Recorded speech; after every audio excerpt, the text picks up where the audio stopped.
How to recover PayPal account without phone number. Hi everyone, welcome back to another episode.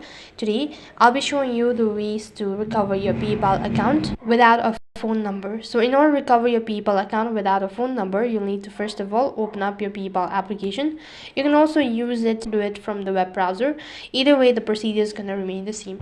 So click the login button and enter in your credential, login into your account. If you don't remember your phone number, then you can simply go ahead and type in your email address, and for the password click on forgot password.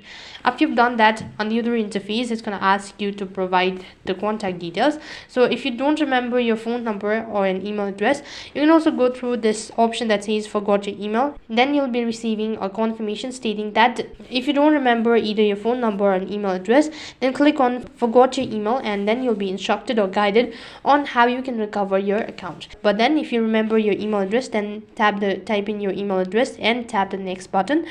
On the other interface, it's going to ask you how do you like to receive a verification code. So select either one of it and tap the next button. Now all you have to do is wait for the verification code that will be sent to the following or registered email. So as you can see, there's the PayPal verification code. Now open up your email and then copy the verification code and then paste it right over here.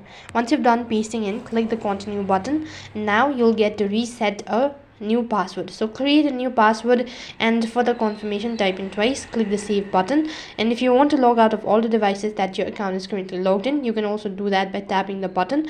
And that's basically how you can recover your PayPal account without a phone number. That is all for this video. I hope the video was helpful. Make sure to like, share and subscribe to our channel. Thank you for watching. See you in the next video.